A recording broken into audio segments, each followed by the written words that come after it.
తాకట్లో ఉన్న మీ బంగారాన్ని విడిపించి ఆ రోజు ఆన్లైన్ రేటుకి కొంటాం. Sharma gold company. పాకిస్తాన్ కు యుద్ధం కావాలా? బాంబుల వర్షాన్ని కోరుకుంటుందా? యుద్ధం రుచి చూడాలని ఉవ్విళ్ళూరుతుందా? ఎందుకు ఎల్ఓసి దగ్గర కుప్పిగంతులేస్తోంది?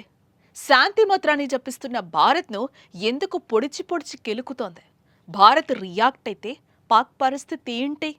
భారత్ ఇప్పటికీ మాటలతోనే హెచ్చరికలు చేసింది, కానీ పాకిస్తాన్ చేతులతో కవ్విస్తోంది.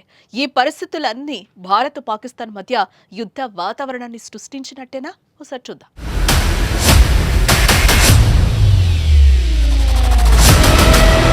పహల్గాం దాడి తర్వాత పాకిస్తాన్పై భారత్ తీవ్రమైన చర్యలు తీసుకుంది.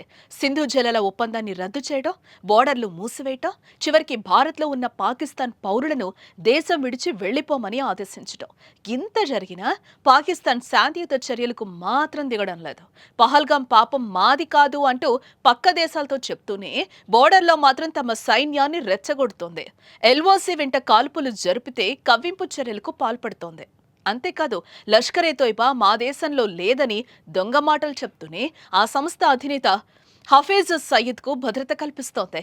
అతని చేత రెచ్చగొట్టే మాటలు చెప్పిస్తోంది. ఇదంతా చూస్తుంటే పాకిస్తాన్ యుద్ధాన్ని కోరుకుంటుందా అనే అనుమానాలు కలుగుతున్నాయి. పాక్ పిచ్చి చేష్టలను చూస్తూ ఊరుకోబోమని ప్రపంచానికి చెప్పే పనిలో ఉన్న భారత్ యుద్ధానికి మేం కూడా సిద్ధంగా ఉన్నామనే సంకేతాలు ఇస్తోంది.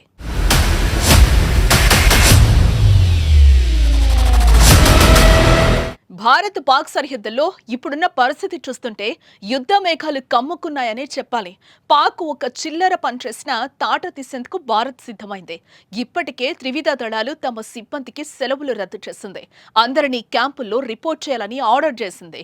అత్యవసర పరిస్థితులు ఉన్నప్పుడే ఇలాంటి చర్యలు తీసుకుంటారు. దీంతో భారత్ పాకిస్తాన్ సరిహద్దులో ఏ క్షణమైనా ఏదైనా జరగొచ్చని స్థితి కనిపిస్తోంది. అది యుద్ధం కావచ్చు, సర్జికల్ స్ట్రైక్స్ కావచ్చు, లేదంటే ఉగ్ర స్థావరాలను గుర్తించి వారిని మట్టుబెట్టడం కావచ్చు. పాక్ పిచ్చి చర్చలపై భారత్ ఈసారి ఆగ్రహించిన తీరు నిజంగానే బోర్డర్లో టెన్షన్ను క్రియేట్ చేస్తోందనే చెప్పాలి. ఇవి యుద్ధానికి సిద్ధమనే సంకేతాన్ని పంపించినట్టే భావించాల్సి వస్తుందని నిపుణులు చెప్తున్నారు.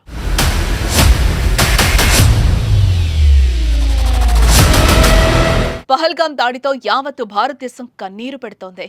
రక్తంతో తడిసిన మంచు కొండలను వైపు బాధతో, ఆవేదనతో, ఆవేశంతో చూస్తున్నారు భారత పౌరులు. మోదీ ప్రభుత్వం పాకిస్తాన్ని ఏదో ఒకటి చెయ్యాలని మనస్సు నిండా కోరుతున్నారు. ఇటు కేంద్రం కూడా ప్రజల వాంఛకు అనుకూలంగానే అడుగులు వేస్తోంది. సరిహద్దుల్లోని సెంట్రల్ సెక్టర్లో ఇండియన్ ఎయిర్ ఫోర్స్ ఆక్రమణ్ ఎక్సర్సైజ్ చేసింది. ఆక్రమణ్ అంటే అటాక్ అని అర్థం అని చెప్తున్నారు డిఫెన్స్ ఎక్స్పర్ట్స్. ఆక్రమణ్ ఎక్సర్సైజ్ లో భారత్ పాకిస్తాన్తో పాటు ప్రపంచ దేశాలకు ఒక మెసేజ్ ను చాలా స్పష్టంగా పంపించింది. ఉపరితల భూభాగంలోనే కాదు, పర్వత ప్రాంతంలోనే శత్రువును ధీటుగా ఎదుర్కొనే సత్తా మాకుందనే సందేశాన్ని ఇచ్చింది. సెంట్రల్ సెక్టర్ లో ఈ ఎక్సర్సైజ్ పెద్ద మొత్తం భూభాగాన్ని కవర్ చేసింది. ఈ ఎక్సర్సైజ్ లో రాఫెల్ యుద్ధ విమానాలు కనిపించాయి. ఈ ప్రాక్టీస్ తో ఎయిర్ ఫోర్స్ పైలట్లకు యుద్ధ సమయంలో ఎదురయ్యే పరిస్థితులను ప్రత్యక్షంగా అర్థమయ్యేలా చేశారు.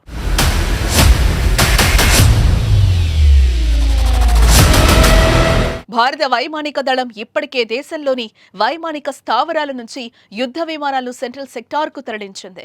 భారత వాయుసేనకు చెందిన టాప్ గన్స్ తో సహా అగ్రశ్రేణి పైలట్లను కూడా తరలించింది. పంజాబ్లోని అంబాలా నుంచి ఒక రాఫెల్ యుద్ధ విమానం, పశ్చిమ బెంగాల్లోని హషిమారా నుంచి మరో యుద్ధ విమానాన్ని సెంట్రల్ సెక్టార్కు తరలించింది. ఆక్రమణ్ లాంటి మరిన్ని విన్యాసాలు రాబోయే 2 నెలల్లో జరుగుతాయని భారత వాయుసేన చెప్తోంది. ఇటు ఇండియన్ నేవీ కూడా అందరి సెలవులను రద్దు చేసింది. ఇటు కర్ణాటకలోని కార్వాన్ ఓడరేవు నుంచి ఐఎన్ఎస్ విక్రాంత్ను కూడా సముద్ర జలాల్లోకి తరలించారు. 262 మీటర్ల పొడవైన ఈ యుద్ధ నౌక అరేబియాలో క్షిపణి పరీక్షకు రెడీ అవుతోంది. ఇదంతా చూస్తుంటే పాకిస్తాన్కు బుద్ధి చెప్పేందుకు భారత్ సిద్ధమవుతుందనే సందేశం కనిపిస్తోంది.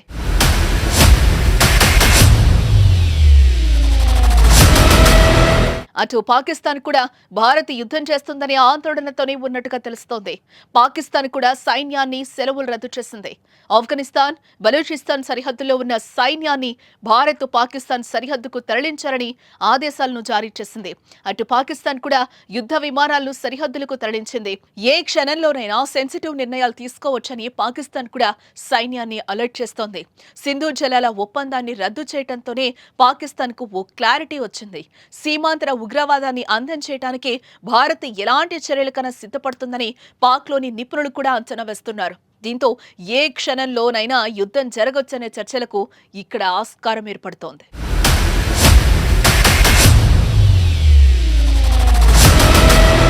ఐక్యరాజ్య సమితి కూడా రెండు దేశాలు కలిసికట్టుగా శాంతియుత వాతావరణం ఏర్పడటానికి ప్రయత్నించాలని కోరింది. ఈ నేపథ్యంలో భారత్ పాక్ల మధ్య ఉద్రిక్తతలు ఏ క్షణమైనా ఎలాంటి నిర్ణయాలకైనా కారణం కావచ్చని తెలుస్తోంది.